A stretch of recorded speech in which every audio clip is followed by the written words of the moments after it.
8. The Wu forms.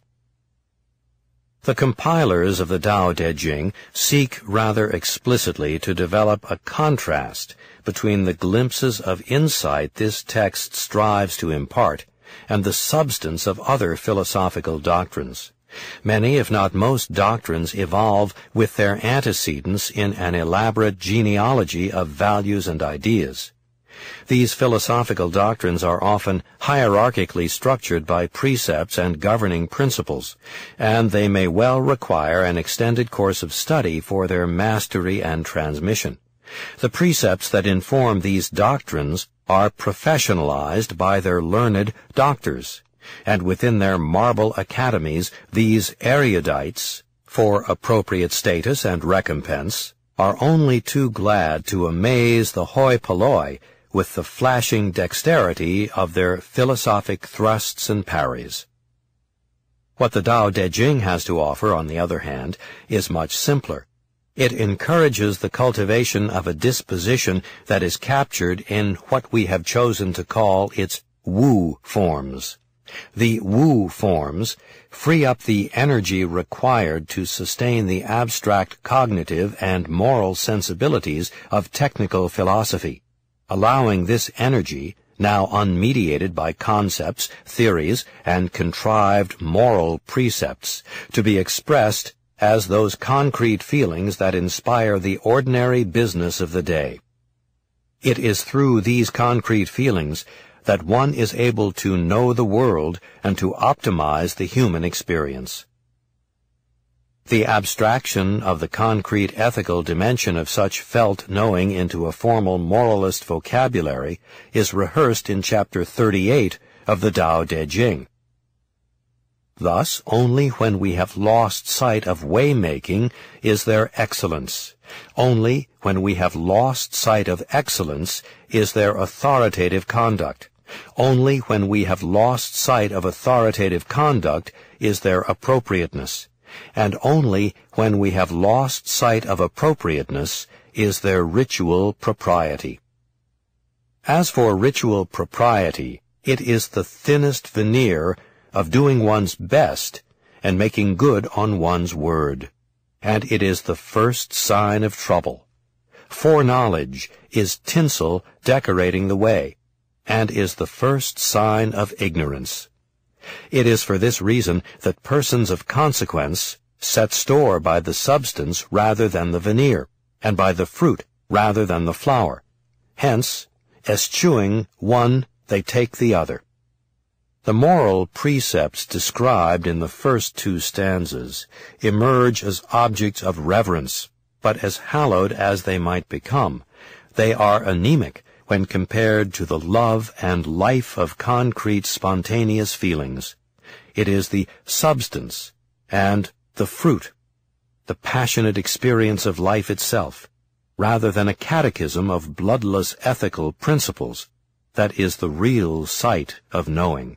Such felt knowing is an ongoing process of focal and field awareness, of way-making, that can only be sustained with indefatigable resolution. Indeed, it is not an easy business to stay focused, even though the Tao Te Ching's teachings on how to cultivate the most effective disposition for making one's way in the world could not be put in more straightforward terms. Still, when the very best scholars learn of way-making, they are just barely able to keep to its center. Chapter 41. Were we to search for something like a central insight that defines the Taoist sensibility, we might discover that a single thread pervades the text. The central focus of the Taoist way of thinking is the decisive role of deference in the establishment and preservation of relationships. As we have said above, integrity in a processual worldview is not being one, but becoming one in the consummatory relationships that one is able to achieve within a context of environing particulars. Deference involves a yielding, and being yielded to, grounded in an acknowledgment of the shared excellence of particular foci. in the process of one's own self-cultivation. Deferential acts require that one put oneself literally in the place of the other, and in so doing incorporate what was the object of deference into what is one's own developing disposition, and one's own disposition, thus fortified, becomes available as a locus of deference for others. In Confucianism, self is determined by sustained effort, zhong. In deferential transactions, shu, guided by ritually structured roles and relations, li, that project one's person outward into society and into culture. Such a person becomes a focus of the community's deference, junzi, and a source of its spirituality, shan. Taoism, on the other hand, expresses its deferential activity through what we are calling the wu forms. The three most familiar articulations of this pervasive sensibility are wu wei, wu ji, and wu yu. These are, respectively, non-coercive actions in accordance with the de, particular focus, of things, a sort of knowing without resort to rules or principles, and desiring which does not seek to possess or control its object. In each of these instances, as in the case of Confucian shu, it is necessary to put oneself in the place of what is to be acted in accordance with, what is to be known, or what is to be desired, and thus incorporate this perspective into one's own disposition. Our chief aim here is to demonstrate how this explicitly Taoist understanding of deferential activity presupposes a focus field model of self. Given our discussion of the inseparability of feeling and thinking, the affective and the cognitive, in the Taoist heart and mind, Xin, the conflict associated with the self that the Taoist sage must overcome cannot be a struggle among some compartmentalized rational, appetitive, and emotional faculties. Indeed, given the relational and unpartitioned model of the self characterized by Xin, it is difficult to imagine how there could be anything like an internal dynamics that would be a source of agitation. It is unlikely that we would find Hamlet's or St. Paul's prominent among the Taoists. If the problematic of unrealized selfhood does not entail a self divided against itself, what is the source and the nature of the disturbance that the cultivation of the Taoist disposition is meant to overcome? If it is not referenced primarily within an individuating soul, it can only be a disturbance in the relationships that constitute the context of self-consummation. Said another way, if a person is not in fact constituted by some essential partitioned soul, but is rather seen as dynamic pattern of personal, social, and natural relationships, agitation must arise as a consequence of poor management of these constitutive roles and relationships. Hence, agitation in the heart and mind is not narrowly psychological, but is more accurately conceived of as broad ethical concern. How should we act, and what should we do? To summarize the three most prominent examples of the Wu forms that we have discussed in more detail elsewhere, Wu Wei, often translated, unfortunately, as no action or non-action, really involves the absence of any course of action that interferes with the particular focus, de, of those things contained within one's field of influence. Actions uncompromised by stored knowledge or ingrained habits are relatively unmediated. They are accommodating and spontaneous. As such, these actions are the result of deferential responses to the item or the event in accordance with which, or in relation to which, one is acting.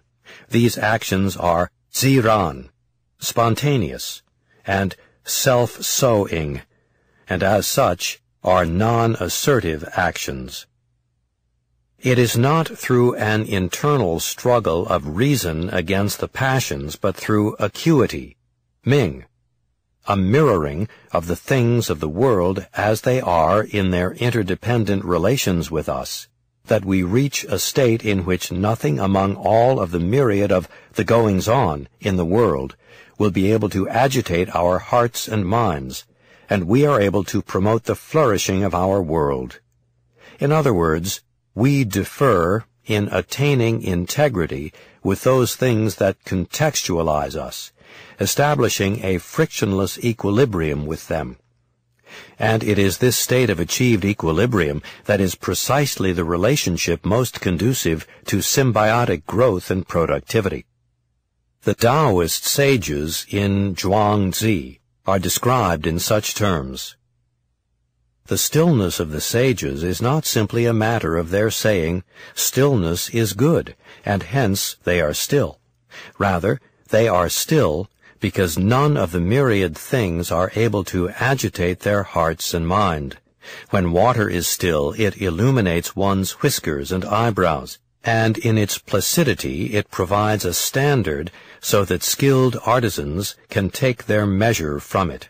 If the stillness of water provides illumination, how much more so one's spirit? The stillness of the heart and mind of the sage makes it mirror to the whole world and the looking-glass for all of the myriad things. The notion of Jing, stillness, tranquility, that is often used to characterize this posture, far from being simple passivity, is an ongoing, dynamic achievement of equilibrium that requires constant monitoring and adjustment. It is important to remember that all correlative pairs entail their opposites in the sense that Jing is tranquility becoming agitated. Thus, tranquility, Jing, stands in a dominant relationship in its partnership with agitation, Dong. It does not negate or exclude its opposite. The same qualification has to be brought to bear on other familiar pairs that might otherwise mislead us. For example, emptiness, Shu, and fullness, Shi, and clarity, Qing, and turbidity, Zhuo. Wu Ji, often translated as no knowledge, actually means the absence of a certain kind of knowledge, the kind of knowledge that is dependent upon ontological presence, that is, the assumption that there is some unchanging reality behind appearance. Knowledge grounded in a denial of ontological presence involves acosmotic thinking, the type of thinking that does not presuppose a single-ordered, one behind the many, world and its intellectual accoutrements. It is, therefore, unprincipled knowing.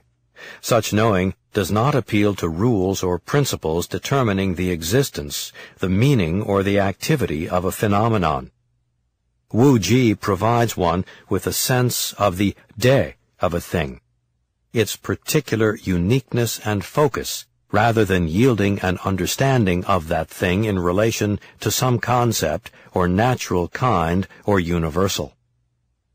Ultimately, Wu Ji is a grasp of the Dao De relationship of each encountered item that permits an understanding of this particular focus, De, and the field that it construes. Knowledge, as unprincipled knowing, is the acceptance of the world on its own terms without recourse to rules of discrimination that separate one sort of thing from another.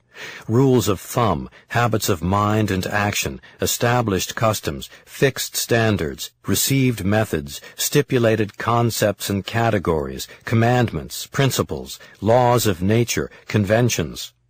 All of these prejudices require us to intervene and welcome things as they come and escort them as they go, resulting in what Steve Goldberg has described as a hardening of the categories.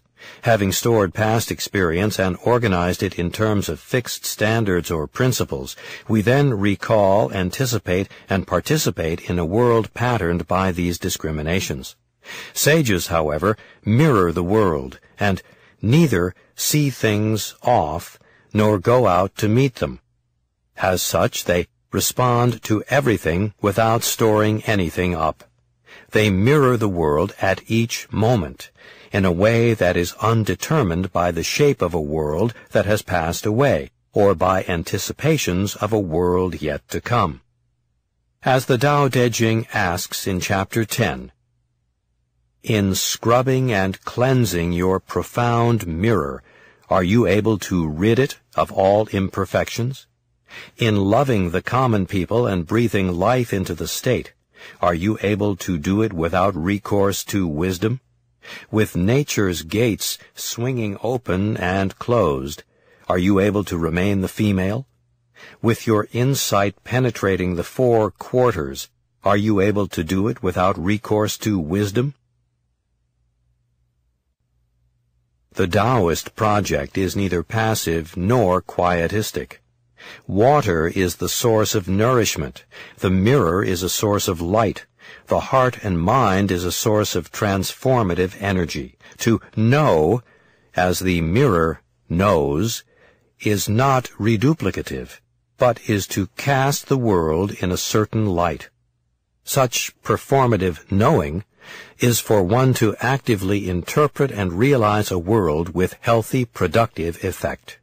These metaphors for Shin entail a presentation rather than a representation, a coordination rather than a correspondence.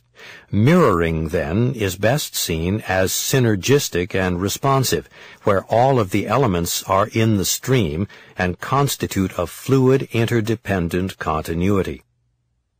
Perhaps the best rendering of the term Wu-Yu is objectless desire. Since neither non-coercive action nor unprincipled knowing can, in the strict sense, objectify a world or any element in it, that is, make discrete and independent objects out of one's environing experience, the desiring associated with the Taoist sensibility is, in the strictest sense, objectless. The enjoyments associated with Wu-Yu are possible without the need to define, possess, or control the occasion of one's enjoyment. Thus, Wu-Yu, rather than involving the cessation and absence of desire, represents the achievement of deferential desire. Desire, based upon a non-coercive relationship, Wu-Wei, with the world, and a mirroring understanding, Wu-Ji, of it, is shaped not by the desire to own, to control, or to consume, but by the desire simply to celebrate and to enjoy. It is deference. Desire is directed at those things desirable because they stand to be desired. But those things which stand to be desired must themselves be deferential, which means that they cannot demand to be desired. For to demand to be desired is to exercise a kind of mesmerizing control over the desirer.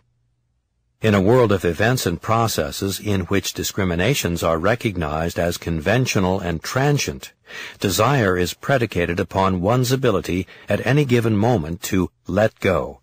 It is in this sense that Wu-Yu is a non-construing, objectless desire. The Taoist problem with desire does not concern what is desired, but rather the manner of the desiring. Enjoyment, for the Taoist, is realized not in spite of the fact that one might lose what is desired, but because of this fact. The world is a complex set of transformative processes, never at rest. Wu-Hua, the metamorphosis of things, and not to be confused with the Wu forms, means that we can never pretend that what we seek to hold on to has any permanent status. In Taoism, transient desire is the only desire that lets things be, that does not construe the world in a certain manner, that does not seek to apply the brakes on a world of changing things. The key to an understanding of Wu-Yu, indeed of all these Wu forms that comprise the Taoist disposition, lies in the contrast between objects and objectivity. Using Western epistemological terms, the thoughts about the world expressed in both the Zhuangzi and the Tao Te Ching represent what we might call a realist perspective. beyond the mediating confusions introduced by language and by layers of our own distorted perceptions and tendentious categorizations, there is nevertheless, with properly Taoist qualifications, an objectively real world. Our task is to experience that world as objectively as possible. From the Taoist perspective, the problem begins when we insist that the objective world is a world made up of objects, namely, concrete, unchangeable things that we encounter as over against and independent of us. Things which announce themselves to us by asserting, I, object. For the Taoist, the objective world cannot be objective in this sense because it is a constantly transforming flow of events or processes that belie the sorts of discriminations that would permit a final inventory of the furniture of the world. Paradoxically, for the Taoist, the objective world is objectless. Sages envision a world of changing events that they can, for whatever reason, choose to freeze momentarily into a distinct pattern of discrimination, but that they recognize, when they see clearly, as being beyond such distinctions. For the Taoist, the consequence of this transformed vision is that knowing, acting, and desiring in the world are no longer based upon construal. Feeling ourselves in tension with objectified others can lead us to act in an aggressive or defensive manner in order to effect our will. Principles and fixed standards can lead us to construe the object of our knowledge by recourse to such principles. In this way, an item becomes one of a kind rather than one of a kind, or an instrument for the achievement of an end, as opposed to an end in itself. Desire motivated by an object of desire leads us to seek possession of that which is desired, allowing its significance only insofar as it meets our needs. A self that is consumed by objects of desire narrows, truncates, and obfuscates the world as it is. On the other hand, non-coercive action, unprincipled knowing, and objectless desire have the following in common. To the extent that a disposition defined in these terms is efficacious, it enriches the world by allowing the process to unfold spontaneously on its own terms, while at the same time participating fully in it. We may say that the implementation of the Wu forms allows us to leave the world as it is. But we may make this claim only if we recognize that world, in this context, means a myriad of spontaneous transactions that are characterized by emerging patterns of deference to acknowledged excellences. In Taoism, the self is forgotten to the extent that discriminated objects no longer constitute the environs of the self. These three Wu forms, Wu Wei, Wu Ji, Wu Yu, all provide a way of entertaining, of deferring to, and of investing oneself in an objectless world. Thus, in their governing of the people, the sages are concerned with embodying and promoting the sort of acting, knowing, and desiring that does not depend upon objects. In fact, when these Wu forms are understood as the optimum dispositions of the Taoist self, whether in the person of the sage or the people, they provide us with a way of interpreting passages in the Tao Te Ching that are frequently construed unsympathetically as recommending imposition and control. Chapter 3 is an example. Not promoting those of superior character will save the common people from becoming contentious. Not prizing property that is hard to come by will save them from becoming thieves. Not making a show of what might be desired will save them from becoming disgruntled. It is for this reason that in the proper governing by the sages, they empty the hearts and minds of the people and fill their stomachs. They weaken their aspirations and strengthen their bones, ever teaching the common people to be unprincipled in their knowing and objectless in their desires. They keep the hawkers of knowledge at bay. It is simply in doing things non-coercively that everything is governed properly. But the Wu forms are not just Wu Wei, Wu Ji, and Wu Yu. In fact, Wu forms are pervasive in the Tao Te Ching. One additional Wu form, for example, is Wu Ming, translated as the nameless, but actually suggesting a kind of naming that does not assign fixed reference to things. In order to function effectively in negotiating our environment, we need to rely upon our ability to make distinctions.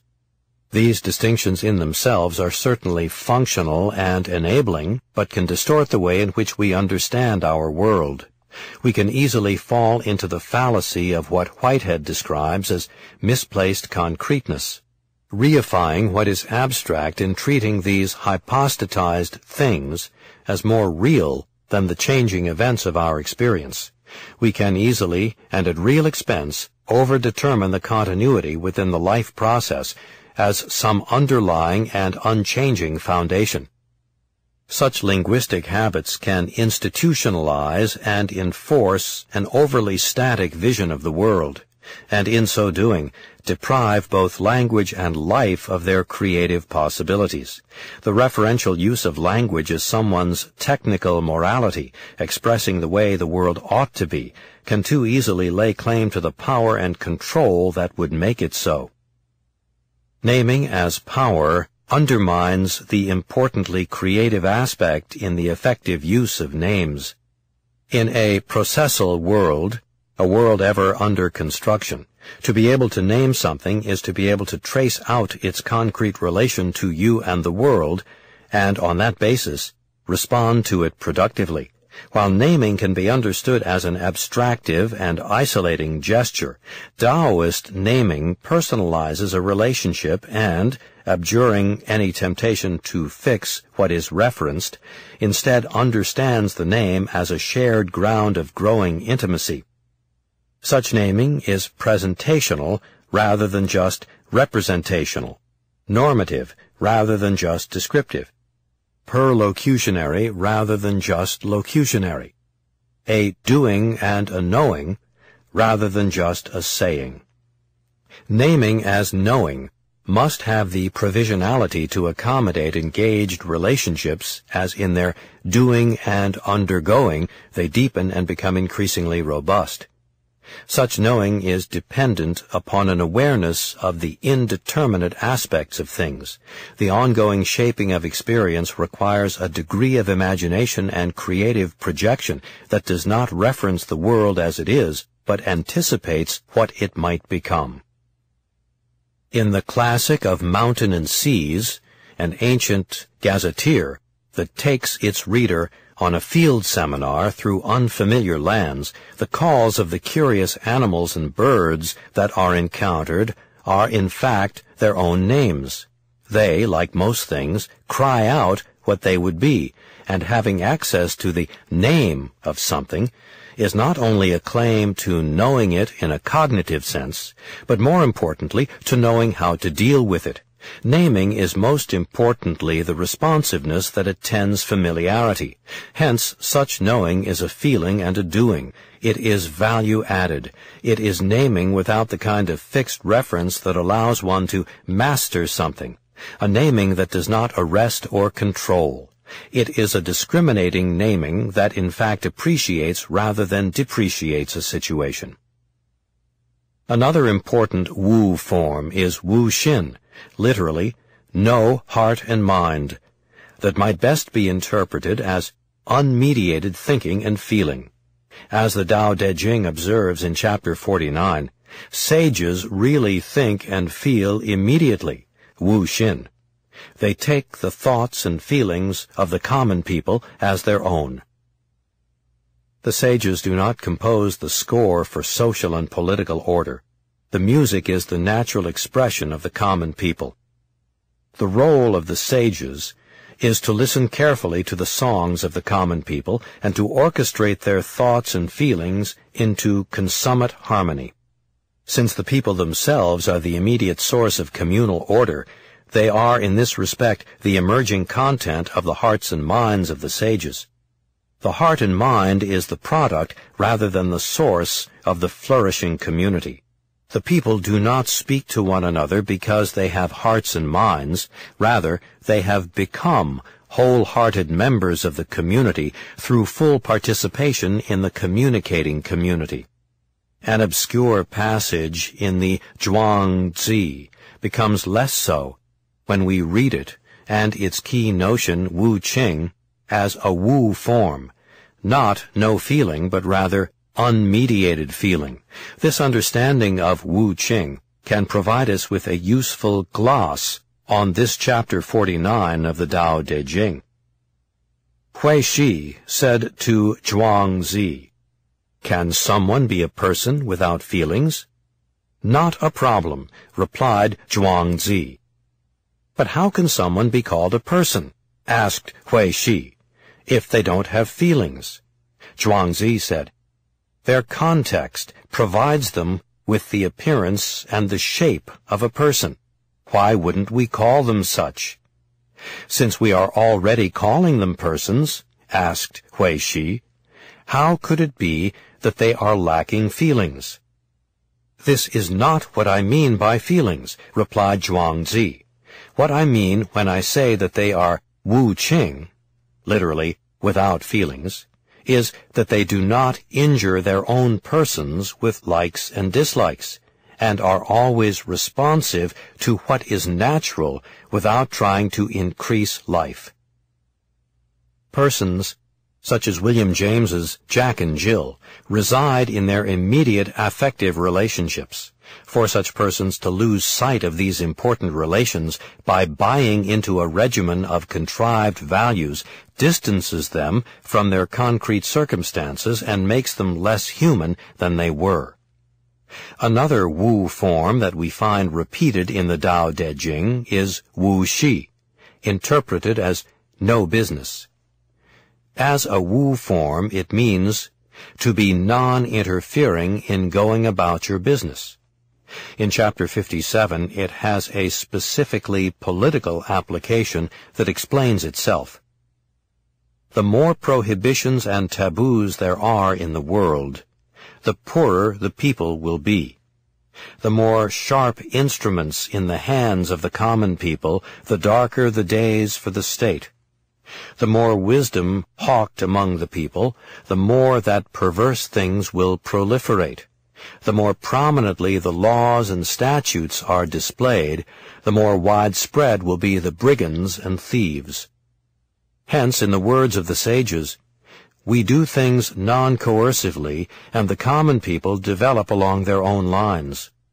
We cherish equilibrium, and the common people order themselves. We are non-interfering in our governance, and the common people prosper themselves. We are objectless in our desires, and the common people are of themselves like unworked wood. One of the most pervasive ideas in the Tao Te Ching that is captured in the Wu form Wu Jiang is striving without contentiousness. Chapter 66 concludes with a consideration of the conduct of the sages. Is it not because they strive without contentiousness that no one in the world is able to contend with them? The Wu forms that we find throughout the text all advocate a personal disposition that seeks to optimize relationships through collaborative actions that, in the absence of coercion, enable one to make the most of any situation. It is the uniqueness of each situation that requires any generalization about this optimal disposition to be stated in negative terms. A voice coach can describe the constraints that students in general might have to overcome in achieving the fullness of their talent, but all of the students must sing their own unique songs.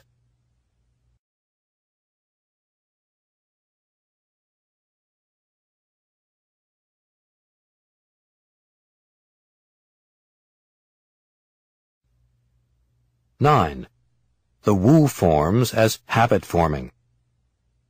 If we look for a more concrete way to express the cultivation of the Wu form disposition advocated by the Tao Te Ching, we might think of life as art.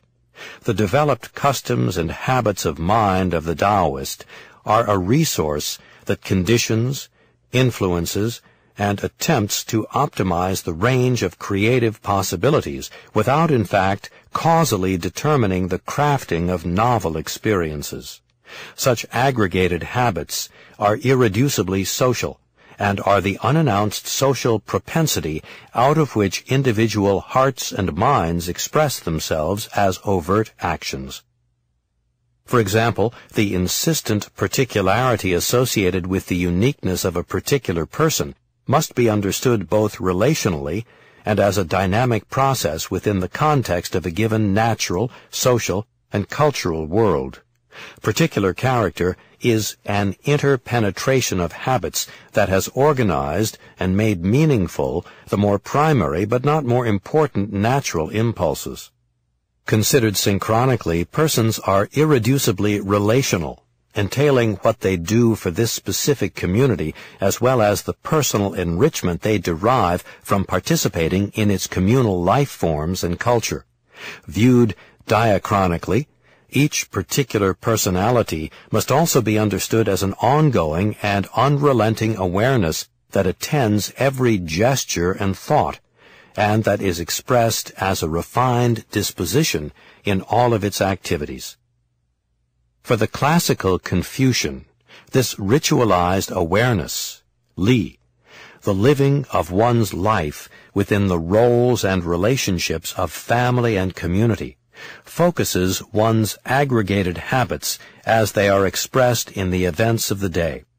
We have reflected on this Confucian notion of disposition at some length in our Focusing the Familiar, a translation and philosophical interpretation of the Zhongyang, and attempted to locate the Taoist sensibility within this discussion here.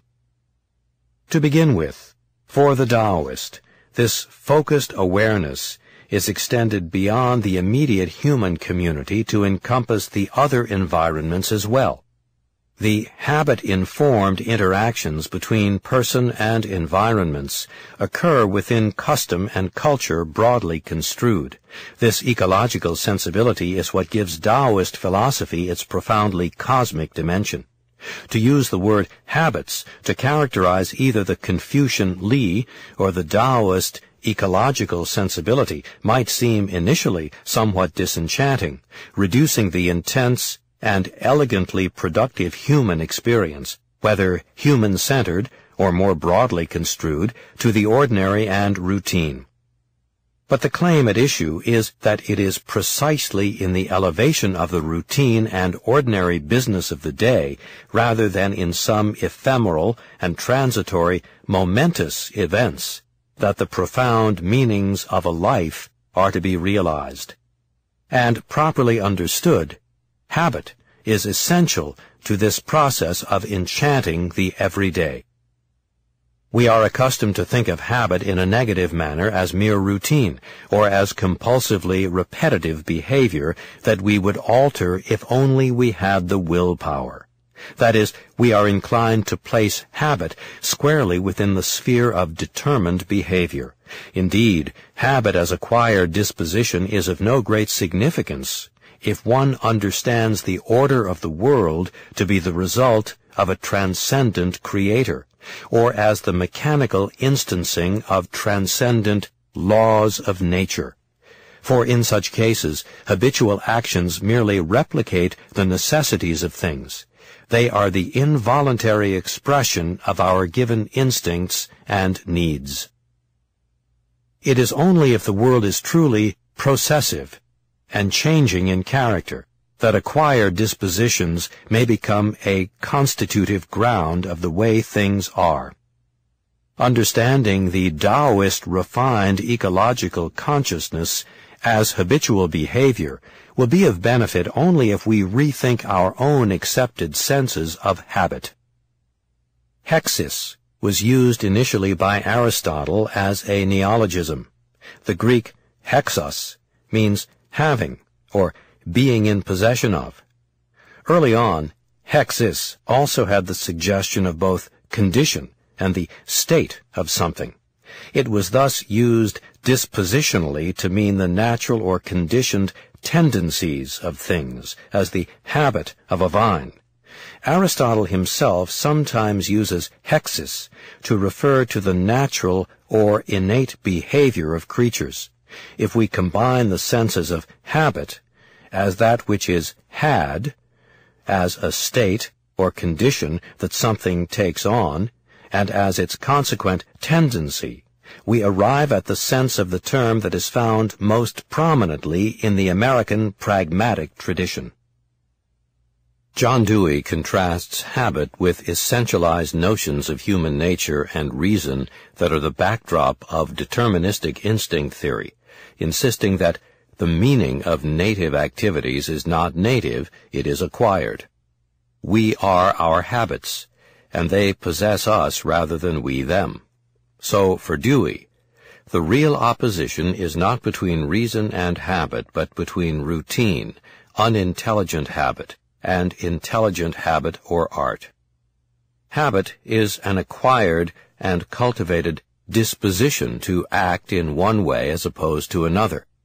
It is the significant form that bursts of energy take as they are channeled through existing patterns of associated living, dependent upon anticipated response as much as novel impulse. It is certainly not counterintuitive to understand habit in this creative sense. Most individuals would recognize the peculiar contribution of technique to artistic endeavor. Without the ability to mentally parse and physically play musical notes and chords in a stylized fashion, neither composition nor performance would be possible. Technique, as pre-reflective and dispositional, frees the artist to perform and to create.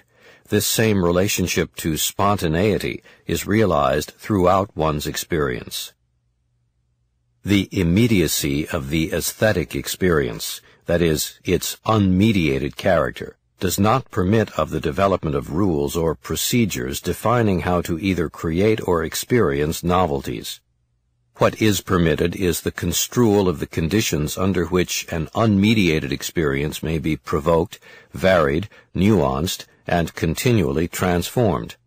Habits are the acquired structures that make possible the experience of the immediate. Informed by good habits, what feels good is good. Although habits are the background of spontaneous creative actions, the disposition that these habits constitute is underdetermined in the sense that it is constantly being reshaped and redirected by these novel interactions. In the Chinese world, things do not have habits, they are habits. Habit is a mode of being. Thus, habitual behavior establishes a relationship between having and being that encapsulates the manner in which the aesthetic sensibility dominates classical Chinese society. Scholars of Chinese thought, for example, have persistently noted that the Chinese lack a copulative sense of to be, as to exist. Rather, yo, in doing the work of the copula, means to have, to be present. The distinction between the copulative sense of being as existing and the Chinese sense of being, yo, as having, amounts to a difference between two modes of being present, the mediated and the relatively immediate. Mediated experience entails the fact that being in the mode of this or that essence is made manifest through the particular beings of the world. Persons are actualizations of some prior endowment or potential. Such experience is characteristic of substantialist ontologies and cosmologies that regard substance and form as fundamental and that understand experience as being governed by a strong teleological design. Substances are known through forms or concepts that either exist prior to the substances themselves or are abstractable from them. These forms are the evidence of a given design. Immediate experience requires that the concrete particulars themselves are the objects of knowledge. Such particulars are not mediated, but are grasped immediately in the sense that the experience of them is simply had. The structures that permit the having of experience and that determine its significance are the cultivated habits that dispose one toward that experience. The language of taste and of appreciation is relevant. The notion of being that implies a contrast between essence and existence privileges mediation, and therefore conceptual, generic, and essential knowledge. An aesthetic perspective, as opposed to a rational or logical one, involves experiencing the world in a relatively unmediated fashion. Mediated experience requires one to grasp or comprehend the essence of a thing, while the unmediated aesthetic experience is simply had as lived experience. A comparison with the analytical epistemic language of getting, grasping, comprehending is important here. Rather than a language of mediation in which the essences of things are abstracted through concepts, the Chinese language tends to be dispositional in that it promotes the having of the unmediated experience through a correlating and focusing of the affairs of the day. The important contrast here is between a cognitive and discursive knowing that abstracts from experience and felt experience as the concrete content of knowledge.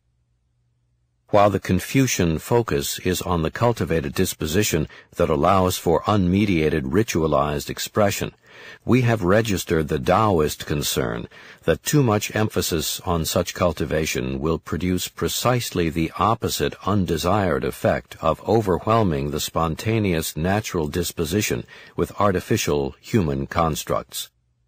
That is, the Taoist would look to the cadence of nature as a resource for educating and refining our natural sensibilities.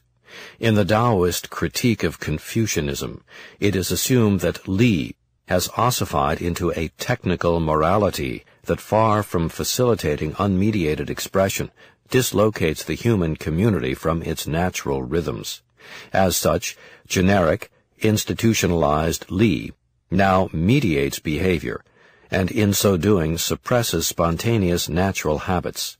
Both the Confucian and the Taoist recognize the need for a cultivated disposition as the ground of felt experience. They simply disagree on how such a disposition is to be achieved and sustained.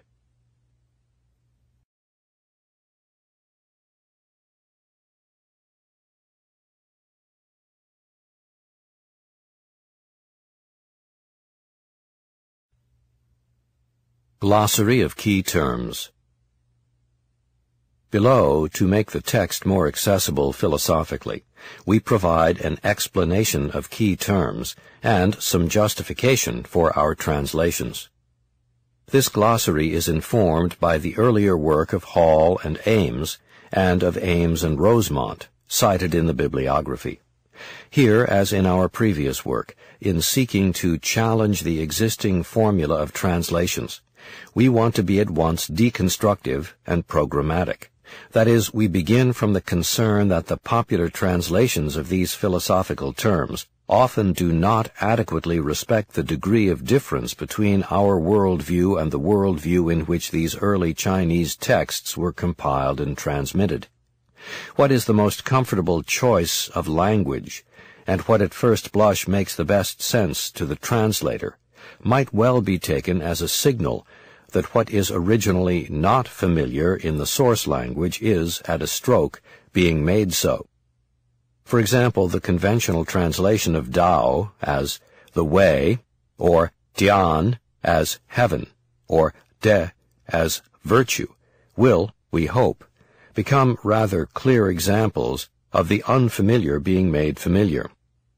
Such translations have been legitimized by their gradual insinuation into the standard Chinese English dictionaries and glosses, and by encouraging the uncritical assumption in those who consult these reference works that this formula of translations provides the student with a literal and thus conservative rendering of the terms. These lexicons have become complicit in an entrenched cultural equivocation that we strive to avoid. Our argument is that it is in fact these formulaic usages that are radical interpretations. To our mind, to consciously or unconsciously transplant a text from its own historical and intellectual soil and replant it in one that has a decidedly different philosophical landscape is to take liberties with the text and is radical in the sense that it tampers with its very roots. It is our concerted effort, however imperfectly accomplished, to understand the text within its own cultural terrain that is properly conservative. But our goal is not to replace one inadequate formula with another. Our translations are intended as no more than suggestive placeholders that refer readers back to this glossary to negotiate their own meaning and, we hope, to appropriate the Chinese terms for themselves. If Wittgenstein is insightful in observing that the limits of our language are the limits of our world, then perhaps in order to understand the Chinese philosophical tradition, we are going to need more language. It will only be when students of Chinese philosophy are able to bring a sophisticated understanding of Tao and Dian and De to a reading of a Chinese text in the philosophically astute way that they understand terms such as cosmos, logos, and nous in their reading of the classical Greek corpus, that they can really begin to take the Chinese world on its own terms. In our introduction to Focusing the Familiar, a translation and philosophical interpretation of the Zhongyang, we invoked Whitehead's fallacy of the perfect dictionary to challenge the wisdom and accuracy of proposing one-for-one equivalencies in translating terms from one language to another. We introduced the notion of linguistic clustering as an alternative strategy to literal translation that allows us to put the semantic value of a term first by parsing its range of meaning according to context, with the assumption that a range of meaning with a different configuration of emphasis is present on each appearance of the term. The semantic value of a term and its subtle nuances of meaning are a product of its specific linguistic context. In the translation, we have included a romanization of the key terms, and we have provided a thematic index at the end of the book to facilitate the cross-referencing of repeated philosophical terms that always mean differently in different contexts. We hope in so doing to highlight their interdependent resonances and to encourage an understanding of this vocabulary that is dynamic, elusive, and relational rather than simply referential. There is one general point that we would make in our interpretation of this classical Chinese language. Above, we have argued for a processual understanding of classical Taoist cosmology. If this account is persuasive, it means that the vocabulary that expresses the world view and the common sense in which the Tao Te Ching is to be located is first and foremost gerundive. Because things in the Tao Te Ching are in fact active processes and ongoing events, nouns that would objectify this world are derived from and revert to a verbal sensibility.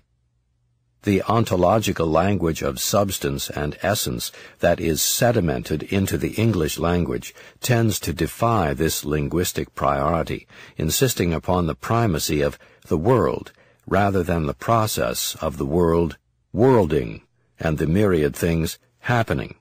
It is a fair observation that a careful reading of the introduction and this glossary are made necessary by the fact that our European languages can only most imperfectly speak the world being referenced in the Tao Te Ching. Tao. Etymologically, the character Tao is constructed out of two elements, shu, foot, and hence to pass over, to go over, to lead through, on foot, and shou, meaning head, hair and eye together, and therefore foremost. The shou, head component carries the suggestion of to lead in the sense of to give a heading. Tao is used frequently as a lone character for its verbal cognate dao, to lead forth. Thus the character is primarily gerundive, processional, and dynamic, a leading forth. The earliest appearance of Tao is in the Book of Documents in the context of cutting a channel and leading a river to prevent the overflowing of its banks. Taking the verbal Tao as primary, its several derived meanings emerge rather naturally, to lead through, and hence road, path, way, method, to put into words, to explain, teachings, doctrines, art. At its most fundamental level, Tao seems to denote the active project of moving ahead in the world, of forging a way forward, of road building. Hence our neologism, waymaking. By extension, Tao comes to connote a pathway that has been made, and hence can be traveled. It is because of this connotation that Tao is often somewhat problematically nominalized by translating it the way. In surveying the range of meaning invested in Tao as it unfolds in the Tao Te Ching, we can identify at least three overlapping and mutually entailing semantic dimensions that might have relevance in any particular passage. First, there is the primary momentum sense of Tao as unfolding disposition or propensity. It is in this sense that Tao, like Dewey's use of the term experience, is to be understood as a generic idea such as life, or climate, or culture, or history that resists resolution into familiar dualisms such as subject-object, form-function, agency-action, and so on. It is simply the sea of our lived experience as human beings, with its cadence, continuities, and disjunctions. There is an ineluctable force of circumstances at play in this lived experience that at once accounts for the persistence and regularity of our daily lives, and also for the context that makes the sometimes delicious and sometimes poignant novelty possible. In fact, it is the richness and depth of the existing disposition of experience in our lives that allows for the most productive shaping of what is novel as it emerges. Secondly, we as human beings have a proactive role in making our way in the world. Tao certainly entails the continuing disposition of experience that gives us context, and there is a palpable, glacial weight to this configuration of experience as it inches ahead. But this unfolding process is also underdetermined. Making our way includes making productive adjustments in the direction of the lived experience by manipulating the more fluid and indeterminate opportunities that come with the unfolding of experience. In the still inchoate G circumstances, we can find the trigger G that allows us to nudge the unfolding world in one direction as opposed to another. As such, Tao is not only way, but also way-making, a forging of an always new way forward. As way-making, Tao is decidedly verbal. It is Tao, the leading forth, guiding, and manipulating of experience through which we participate in educing a future. Importantly, gateway, mun, is a recurring locative expression. It is the where and the when. The swinging gateway, opening and then closing, is where and when Tao spontaneously opens out to provide creativity a space through which to make its entrance, qualifying the processive nature of Tao with the immediacy and specificity of the creative act. Given the pervasive birthing sense of an emerging world, this gateway is often construed vaginally as a dilating opening that produces the as yet unshaped potency of the newly born infant. However, the most familiar yet derivative pathway sense of Tao is a post hoc combination of its more primary meanings. The dynamic disposing of experience and our creative way-making that goes on within it is conceived of not as a process, but as a product. As a way that has already been laid, Tao is stipulated and defined. This, then, is the objectified use of Tao that would allow for the familiar demonstrative translation of the term Tao as the Tao. But to thus nominalize and conceptualize Tao betrays its fluidity and reflexivity, and to give priority to that use is to take the first step in overwriting a process sensibility with substance ontology. We can neither step outside Tao, nor can we arrest its always changing configuration. Even when we reflect on a temporally prior way, the way of Confucius, for example, we must allow that our present vantage point involves us reflexively in our interpretation of it, making Confucius both dynamic and corporate rather than simply referential. As William Faulkner was wont to insist in his presentation of experience through time, there is no such thing as a was, there is only an is. And as the oft-cited opening passage of the Tao Te Ching itself cautions, we certainly cannot do justice to the throbbing complexity of experience by anything we have to say about it. De. In the early philosophical literature, De retains a strong cosmological sense, connoting the insistent particularity of things generally, and usually of human beings specifically. It is for this reason that De is conventionally translated as virtue or power, defining the particular as a focus of potency or efficacy within its own field of experience. Given the intrinsic relatedness of particulars in this conception of existence as process, De is both process and product, both the potency and the achieved character of any particular disposition within the unsummed totality of experience. Tao and De are related as field and focus respectively. De is holographic, meaning that each element in the totality of things contains the totality in some adumbrated form. The particular focus of an item establishes its immediate world, and the totality, as a non-coherent sum of all possible orders, is disclosed, however faintly, by each item. The central issue of the Tao Te Ching, literally the classic of this De and its Tao, is how this participating item can most effectively excel in bringing its perspectival field into focus.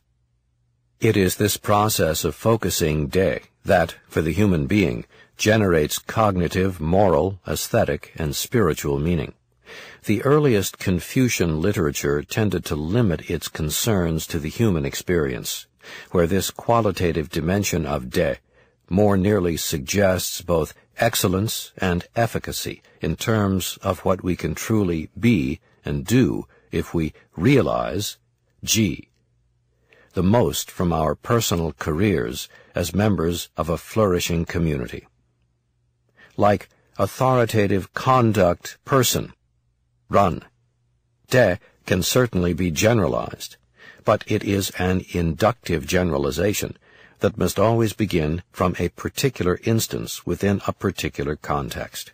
The cultivation of De is pursued through one's full participation in the ritualized community, where achieved excellence in the roles and relationships that constitute one person makes one an object of deference for others.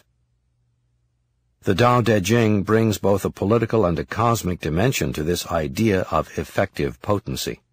When located within the political realm, De describes the most appropriate relationship between a ruler and the people.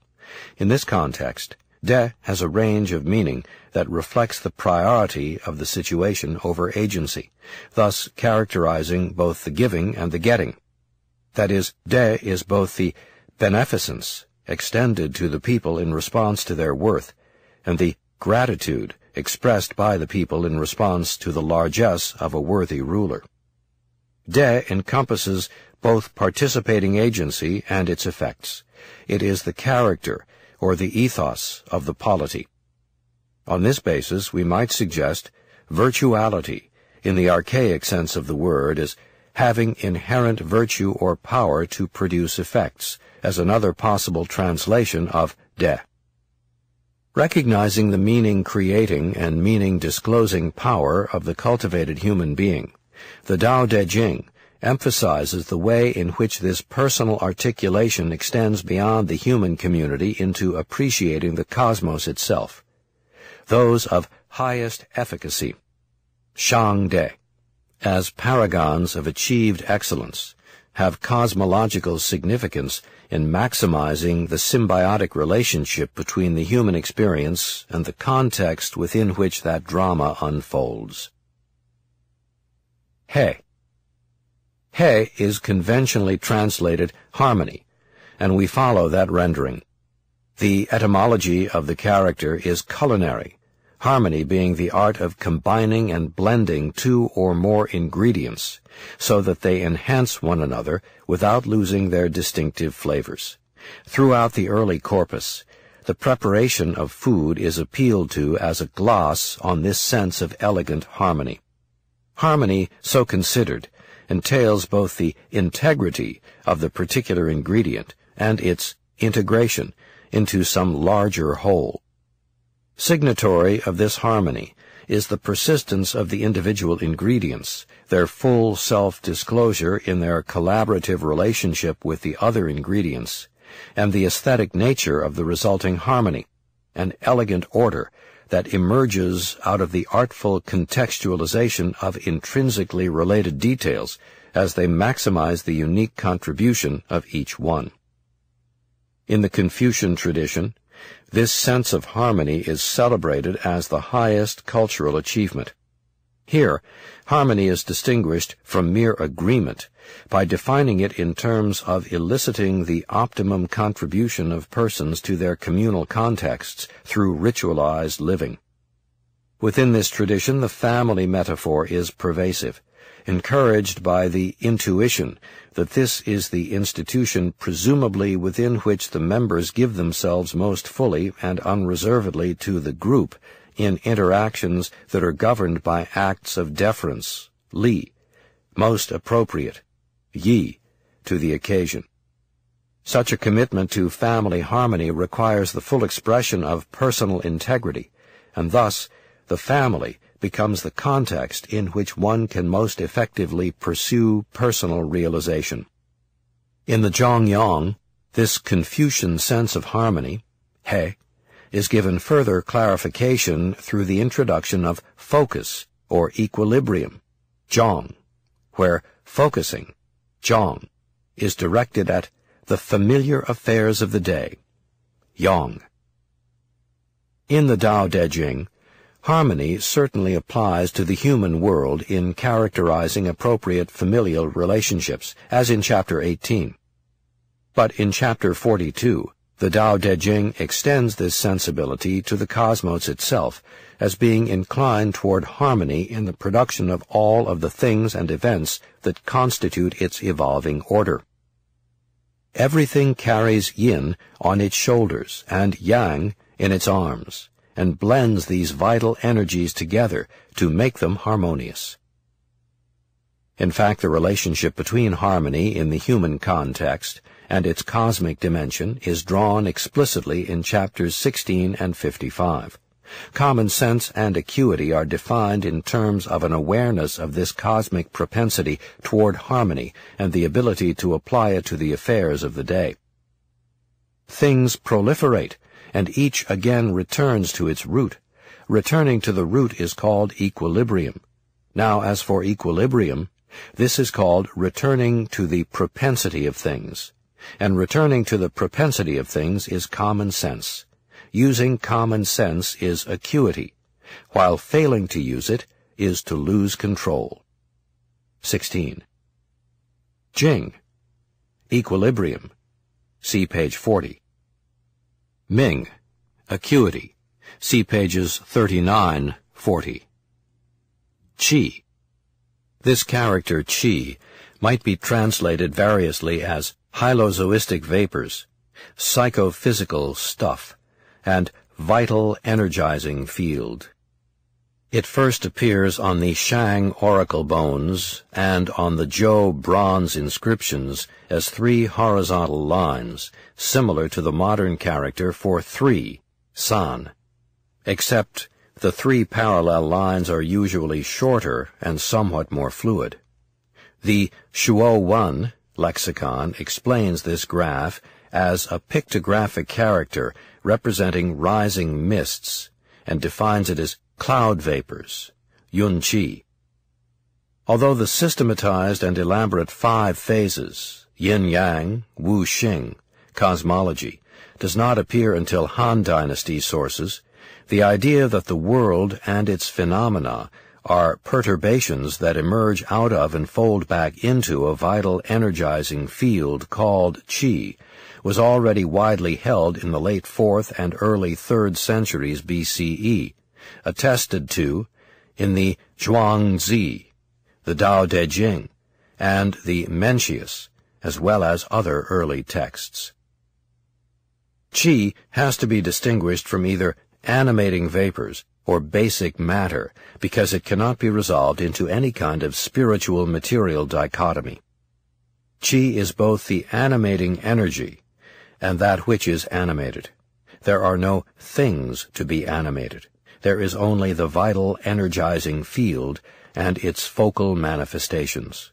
The energy of transformation resides within the world itself, and it is expressed in what Zhuangzi calls the perpetual transforming of things and events, Wu Hua. It is this understanding of a focus field process of cosmic change that is implicitly assumed in the Tao Te Ching and other texts of this period as a kind of common sense. Tian. Tian is a term that we choose not to translate, largely because we believe its conventional English rendering as heaven cannot but conjure up misleading associations drawn from our Abrahamic traditions. These theological associations are largely irrelevant to the Chinese experience, but they have, nonetheless, often overwritten Chinese cultural practices with presuppositions that are alien to them. In any case, we must extricate the term from these misleading associations if we are to approach a more accurate understanding of Tian. One reason why our understanding of Tian is painfully vague is that the term is vague within the Chinese tradition itself. The question posed by the tradition has not so much been, what is Tian, as it has been, what is the most productive relationship between human beings and their environments? In the earliest canonical literature, such as the Book of Documents and the Book of Songs, Tian is often anthropomorphized, suggesting its intimate relationship with the process of euhemerism, the ascent of historical heroes to the status of gods, that grounds Chinese ancestor reverence. A qualification has to be made with respect to the use of the Greek term euhemerism to describe this process as it unfolded in early China. That is, while in Greece, lowercase a became uppercase b, in China, lowercase a became uppercase a. That is, there are good reasons to assume that Tian is not an exception to the claim that Chinese gods are, by and large, dead people. Although this claim is not uncontested, at least we can say that in the absence of some transcendent creator deity, Tian, in this early conceptualization, would seem to stand for a cumulative and continuing cultural legacy that is focused by the spirits and spirituality of those who have come before. It was probably a common foundation in ancestor reverence that allowed for the conflation of the culturally sophisticated Shang dynasties Di, a melding of ancestral and animist spirits of nature and the land, with the notion of Tian associated with the Zhou Federation of Tribes, militant and Romanesque, which conquered the Yellow River Valley at the turn of the first millennium BCE. The Zhou appealed to Tianming, the mandate of Tian, as a strategy for political legitimization, claiming that Tian commands a lineage to rule only if the descendants of that lineage, through their conduct, command Tian's respect. And Tian's judgment was to be known through the response of the people to those who would govern. There is also a strong association between Tian and the natural environment, as well as with its ongoing operations. Tian does not speak directly, but communicates effectively, although not always clearly, through human-generated oracles, through perturbations in the climate, and through alterations in the natural conditions that contextualize the human world. Tian participates in a nonverbal discourse with the most worthy persons in the human community. Given the interrelatedness and interdependency of the various orders defining the early Chinese cosmology, what affects one affects all. This interdependence assumes that a failure of order in the human world will be reflected by a sympathetic disintegration of order in the natural environment. But with this assumed mutuality, there was a growing sense that proper conduct in the human world can guarantee stability in the natural world. In some of the early texts, the more spiritual dimension of Tian continues to be emphasized. But as human beings develop a sense of control over their own natural environment, the emphasis in many texts, including the Tao Te Ching, tends to shift to an increasingly impersonal Tian that denotes the regular operations of nature. Although impersonal, this evolving notion of Tian retains its sense of spirituality as the object of a kind of natural piety. Carrying this connotation of the natural environment, Tian is often used as an abbreviation for Tiandi, the heavens and the earth, suggesting that Tian, far from being independent, is this world, denoting the unbounded world as it turns around us and is entertained from each particular perspective. Tian is bottomless, ever advancing, and always novel. The God of the Bible, sometimes referred to metonymically as heaven, created the world, but Tian in classical Chinese is the world. That is, Tian is both what our world is and how it is. Tian is natura naturans, nature naturing. The 10,000 processes and events, Wan Wu, an expression for all things that are happening, are not the creatures of a Tian that stands independent of what is ordered. Rather, they are constitutive of it. On this basis, Tian can be described as the emergent orders negotiated out of the dispositions of the many particulars that are constitutive of it, human beings being no exception. The question arises, how is Tian and Tiandi, so described in chapters 16 and 25, to be distinguished from Tao, a generic name for the field of experience as construed from each and every perspective? First, it should be noted that these terms are all simply explanatory categories that are organic and reflexive, where one overlaps with and leads into the next. This being said, one distinction between Tao and Tian lies in the intimate yin-yang relationship between Tian and Ren, between Tian and the human world. That is, while Tao De is a generic category that stipulates a correlative relationship between any particular thing or event and its field of experience, and is thus inclusive of the totality of orders, the correlative Tian Ren is a dimension within Tao De that tends to highlight more specifically the relationship between human beings and their natural, social, and cultural context. On occasion, the Tao Te Ching contrasts the ways of Tian and Ren, for example in chapters 59, 77, 81, where human beings would do well to take the operations of Tian as a model for their own conduct. The expression Tian Dao, the way of Tian, chapters 9, 47, 73, generalizes this mode of natural activity. Even so, nature would be an inadequate translation here, because Dian, as a correlative, will not accommodate any kind of severe nature-nurture dualism. Dian, far from being a grid of mechanistic laws or an impersonal force, still retains a sense of the human as well as a natural spirituality.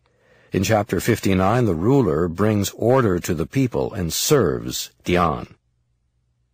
This inseparability of Dian and the human world is often expressed in the characterization of Chinese cosmology as the continuity between Dian and human beings. Dian Run He Yi.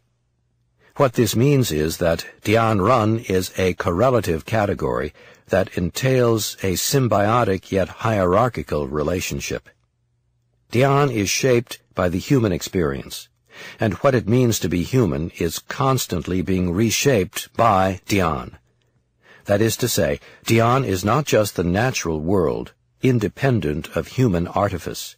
Rather, Dian is a living, cumulative regularity, inclusive of nature and nurture, that is not only inseparable from the human experience, but is in an important degree expressive of it.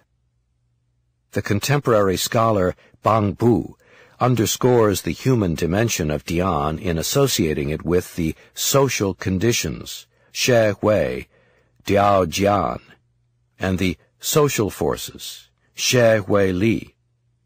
The project, then, is not to integrate two aspects of our experience that are originally independent of each other, but rather to optimize the correlative and interdependent possibilities of what is shared experience.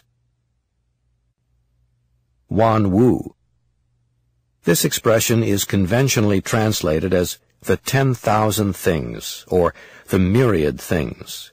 In the Tao Te Ching cosmology, process is privileged over substance, and continuity over discreteness.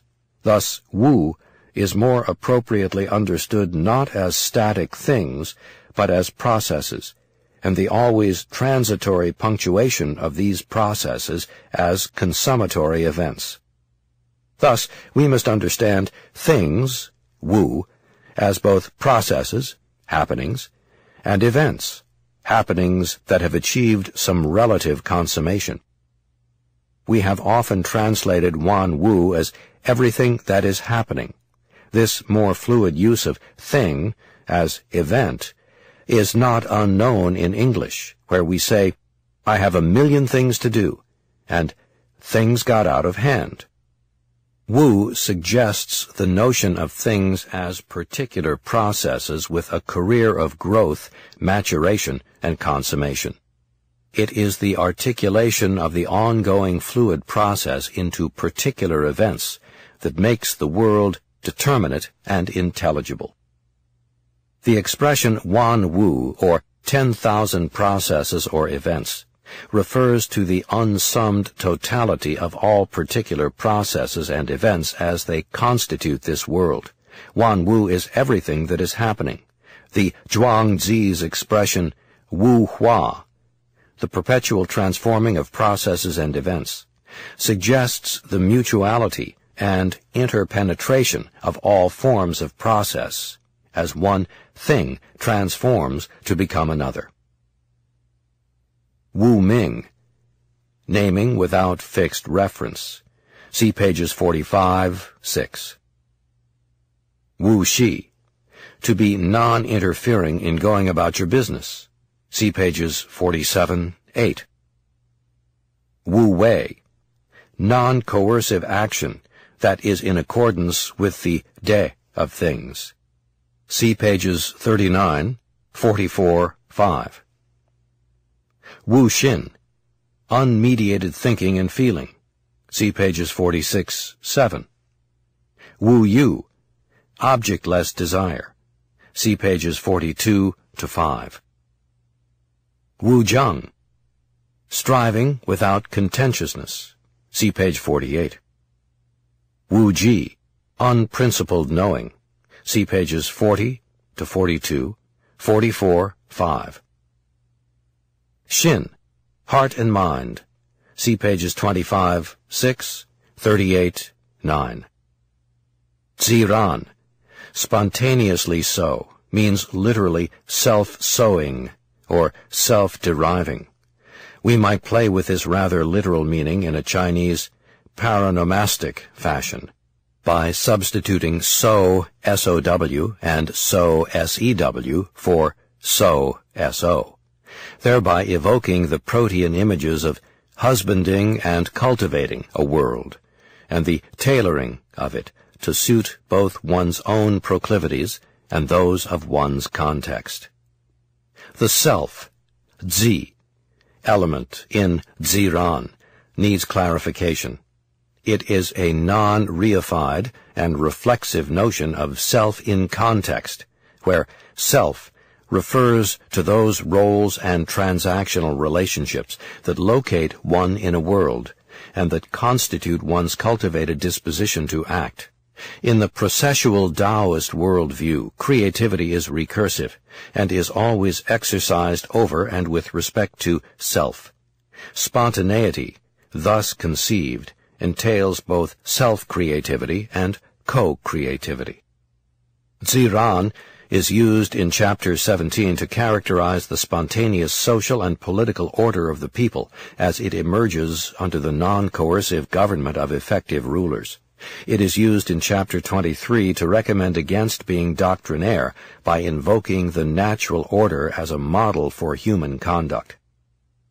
And if the heavens and the earth cannot sustain things for long, how much less the human being? More profoundly, however, it is used cosmologically as a kind of categorical yet always contextualized dispositional spontaneity that is more fundamental than any specific expression of order. This, then, is its import in Chapter 25. Human beings emulate the earth emulates the heavens emulate waymaking, and waymaking emulates what is spontaneously so. In this cosmological usage, ziran functions in a way similar to the cognate expression self-transforming, zihua, found in chapters 37 and 57, that describes the spontaneous unfolding of all of the natural processes, including the human world, when left free of interference.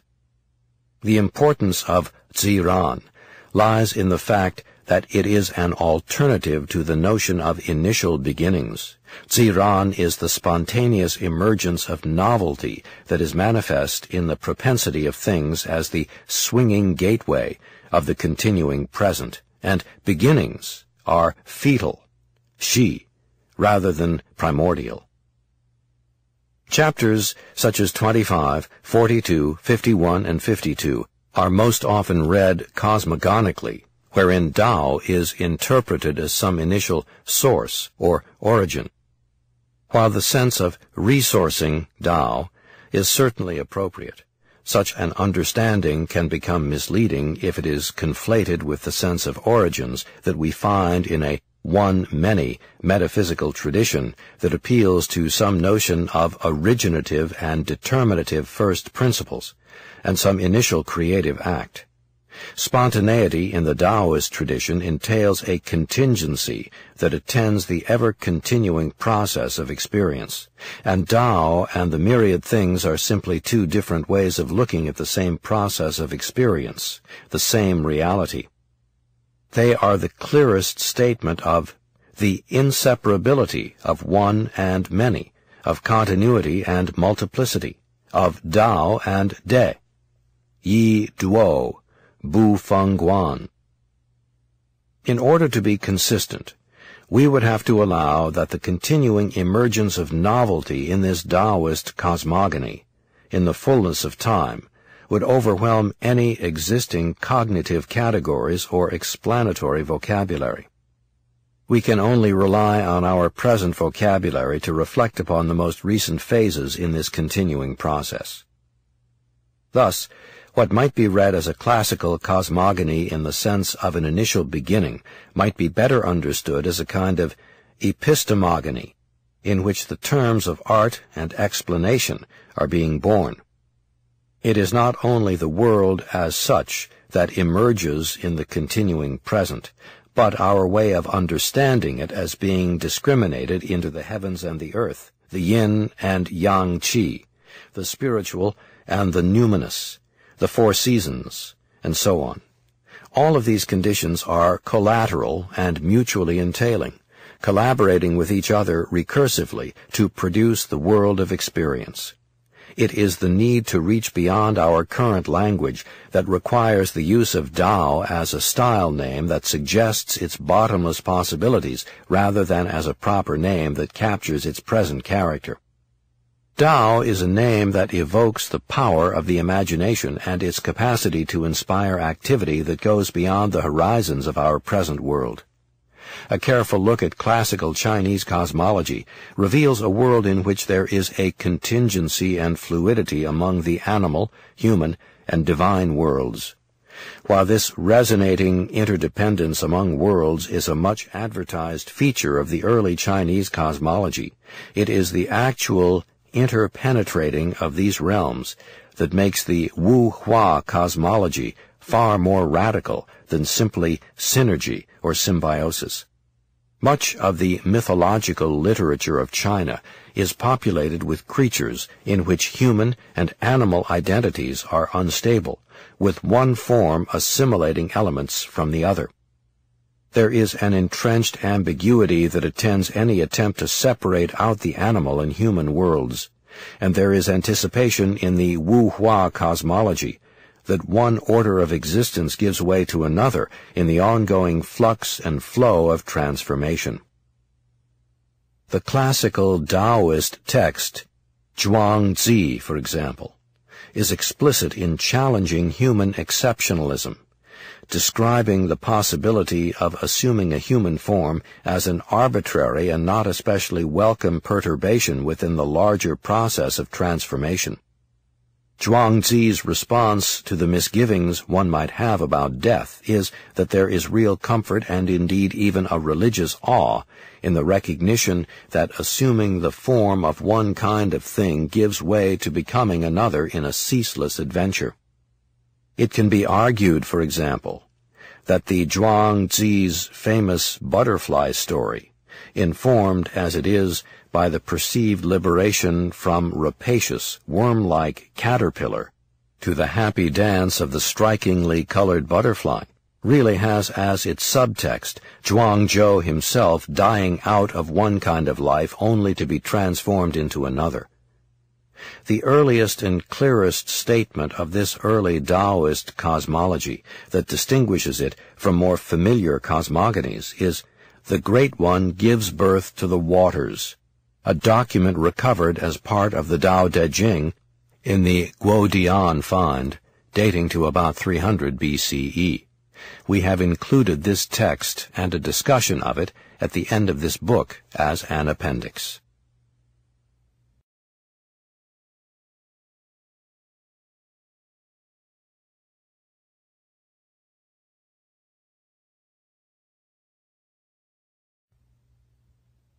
Introduction to the translation. The Tao Te Ching comes down to us today in several different versions. How do we decide which text to take as a master for our translation? D.C. Lau, 1982, 184, expresses some appropriate skepticism that there is such a thing as an original Tao Te Ching. The recent 1993 Guodian find, hereafter GD, and the 3 bundles of Tao Te Ching text it contained, might well persuade us that there were likely several, if not many different versions in circulation belonging to independent textual traditions at least as early as the late 4th century BCE. One interesting feature of the circa 300 BCE GD text is that, apart from the appended document, "The Great One gives birth to the waters," Da Yi Sheng Shui, this version does not contain any substantial materials that are not included in the 2 Ma Wang Dui texts, hereafter referred to as MWD-A and MWD-B, and the Wang-B, hereafter WB, redactions. This might suggest that although the GD texts themselves provide only a partial version of the Tao Te Ching, at least one complete version was in circulation at that early date. On the other hand, the textual differences that obtain among the early versions suggest that the received text is likely an edited accretion that emerged over several centuries. In its earliest phases, the Tao Te Ching was probably a work in progress. Thus, we cannot embrace the notion that the discovery of earlier texts provides us with versions of the Tao Te Ching necessarily superior to the received text, because they are closer to some original. This way of thinking is what John Dewey calls the philosophical fallacy, in which the outcome of a process is presumed to be the antecedent of that process. In fact, the received text often provides us with a fuller and more considered version of these earlier redactions. While the earlier version of the text does not necessarily get us closer to an original, D.C. Lau, 1982, 184, suggests that it does provide a vantage point prior to the scribal errors and editorial tamperings of a subsequent age. In their introductions and notes to their MWD translations, both D.C. Lau and Robert Henricks, 1989, demonstrate rather clearly that access to these new versions provides us with an opportunity to resolve what have been persistent textual problems. Also, both Lau and Henricks note that the MWD versions contain a wealth of grammatical particles that are not present in later versions and that provide us with a somewhat greater precision in our reading of the text. It is for these reasons that we have settled upon a conflation of the two versions of the Tao Te Ching buried in a tomb in 168 BCE and recovered in the 1973 Ma Wangdui find as our basic text. MWD-A observes no Han Dynasty taboo characters, while MWD-B observes only the given name of the first emperor of the Han. On the basis of the observance of posthumous taboo characters, D.C. Lau, 1982, 156, concludes that it is unlikely that the earlier MWD-A was copied after the death of the first emperor in 195 BCE, and was possibly transcribed before the founding of the Han in 206 BCE. The MWD-B text was unlikely to have been copied after the death of Emperor Hui in 180 BCE. This judgment is reinforced by the fact that the MWD-A is written in an earlier small seal, Xiao Zhuan, script, standardized in the Qin dynasty, while MWD-B is written in a later clerical, Li, form. In reviewing the two MWD versions, D.C. Lau, 1982, 160, argues, and Robert Henricks, 2000, 22, concurs that, in spite of their obvious yet largely superficial differences, they represent two lines of transmission from a common exemplar. Hence, we are justified in treating them as a single source. Although we take the conflated MWD manuscripts as our basic text, we have also consulted and taken advantage of the earlier GD strips dating from as early as the 4th century BCE, as well as the received text associated with the commentary of Wang B, 226 to 249. We have noted emendations from these and other sources where they occur, but would refer the reader to the work of particularly D.C. Lau, Robert Henricks, and William Boltz, among other leading scholars, for the detailed textual analysis. We have departed from the MWD master in one significant way. It is generally accepted that the Tao Te Ching was parsed into the present 81-chapter text by the Han Dynasty court bibliographer Liu Xiang, circa 79 to 6 BCE, although the two-part division into a Dao section, chapters 1 to 37, and a De section, chapters 38 to 81, is much earlier. According to the account of his son, Liu Xin, Liu Xiang attempted to work from all available resources, and thus began with a rather disparate collection of material, including multiple copies with many redundancies. Liu Xiang edited out of this collage a standardized text in two parts consisting of 81 chapters. The choice of the number 81 seems to have at least as much to do with Han Dynasty numerology as with any natural fault lines in the textual materials. We say at least because, given the punctuation marks found in the MWD and GD texts, it is clear that Liu Xiang may not have begun entirely from scratch in making his chapter divisions. Many, but not all, of these marks set off the chapters as we presently know them. Peculiar to both the MWD texts is the reversal of the two-part division, making the text, as it were, a De Dao Jing, by beginning with chapter 38 of the De section and concluding with chapter 37 of the Dao section. Also several chapters 24, 40, 80, and 81, for example, do not follow the sequence of the received text. While noting this fact, we have chosen to retain the familiar order of the WB version for the convenience of the reader. Over the long day of Chinese history, innumerable commentaries have accrued around the Tao Te Ching, with only a fraction of them surviving from generation to generation. Even so, within China today, thousands of these commentaries continue to be passed on. In recent centuries, the Tao Te Ching has assumed the stature of a masterpiece of world literature, and the translations, now available in so many of the world's languages, offer often unique perspectives on this protean text.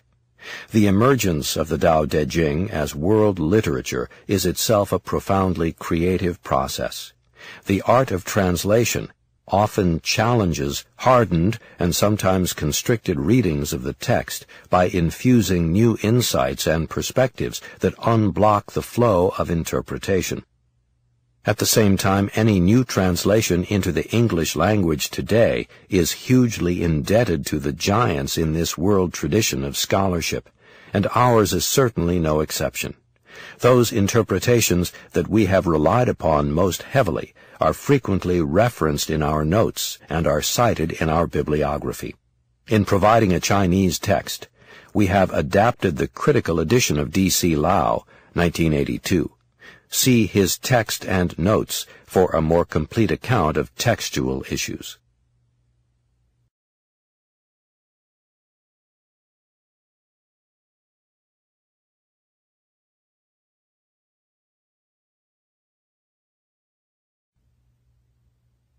Translation and Commentary. Chapter 1. Way-making, Tao, that can be put into words is not really way-making, and naming, Ming, that can assign fixed reference to things is not really naming. The nameless, Wu Ming, is the fetal beginnings of everything that is happening, Wan Wu, while that which is named is their mother. Thus, to be really objectless in one's desires, Wu Yu, is how one observes the mysteries of all things, while really having desires is how one observes their boundaries. These two, the nameless and what is named, emerge from the same source, yet are referred to differently. Together they are called obscure, the obscurest of the obscure. They are the swinging gateway of the manifold mysteries. Commentary. Experience is processual, and is thus always provisional. Process requires that the formational and functional aspects of our experience are correlative and mutually entailing. Our new thoughts shape how we think and act, and how we are presently disposed to think and act disciplines our novel thoughts. While the fluid immediacy of experience precludes the possibility of exhaustive conceptualization and explanation, enduring formal structures lend the flow of experience a degree of determinacy that can be expressed productively in conceptual language. The relative persistence of formal structures permits us to parse and punctuate the ceaseless flow of experience into consummate, yet never really discrete things and events. Given that the things and events are invariably entertained from some perspective or other, they are always unique, and the radical temporality of experience that will neither be arrested nor denied guarantees that all attempts to theorize about these events, while often of contingent value, will ultimately be outrun by the processive character of experience. Experience is most replete when we entertain it in both its determinate and its indeterminate aspects, appreciating both the contingent boundaries that mediate it and make it meaningful for us, and the spontaneous emergence of novelty that can only be immediately felt. The gateway is constantly swinging open and swinging shut. Swinging open, it gives rise to some degree of uncaused and thus inexplicable novelty in the world. It then swings shut as the event is born, allowing for its persistence. The inchoate, novel aspect of experience at first resists rationalization. Born into a contextualizing world and persisting within it, the event gradually and in degree allows for conceptualization and can be understood in such terms. In the course of time, the event begins to disperse and return, at first disappointing and then ultimately compromising those same rational structures that earlier promised meaning.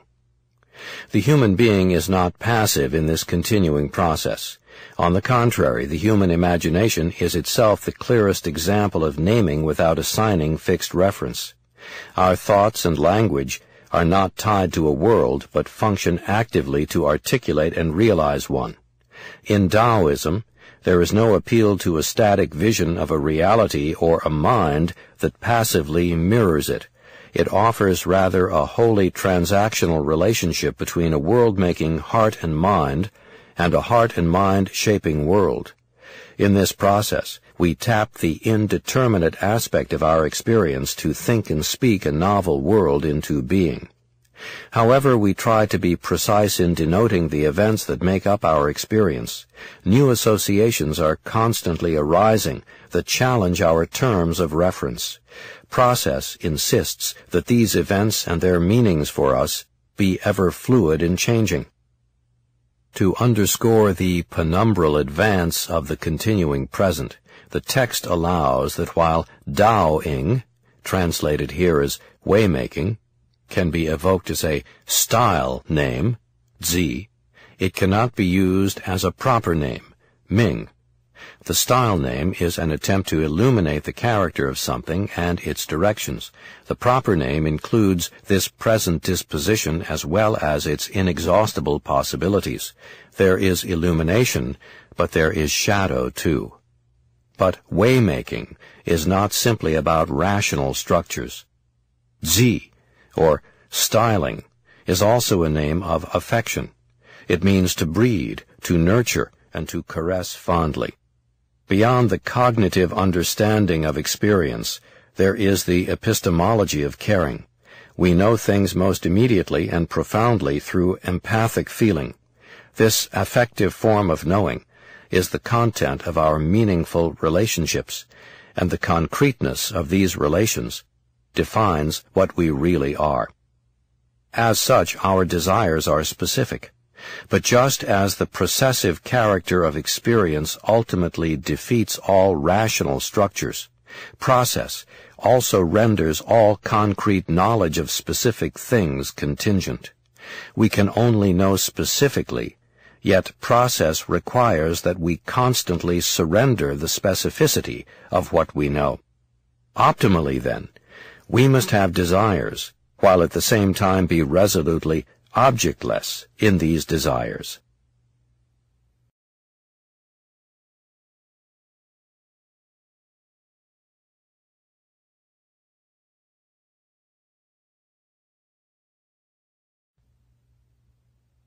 Chapter 2. As soon as everyone in the world knows that the beautiful are beautiful, there is already ugliness. As soon as everyone knows the able, there is ineptness, determinacy, yo, and indeterminacy, wu, give rise to each other. Difficult and easy complement each other. Long and short set each other off. High and low complete each other. Refined notes and raw sounds harmonize, he, with each other. And before and after lend sequence to each other. This is really how it all works. It is for this reason that sages keep to service that does not entail coercion, wu wei, and disseminate teachings that go beyond what can be said. In all that happens, wan wu, the sages develop things but do not initiate them. They act on behalf of things but do not lay any claim to them. They see things through to fruition but do not take credit for them. It is only because they do not take credit for them that things do not take their leave. Commentary. Distinctions produce their opposites. For the Taoist, dividing up the world descriptively and prescriptively generates correlative categories that invariably entail themselves and their antinomies. Waymaking as the field of experience does not resolve itself into ontological distinctions. In fact, on the contrary, there is an ontological parity among the many events that constitute this process, with none of them being more real than any other.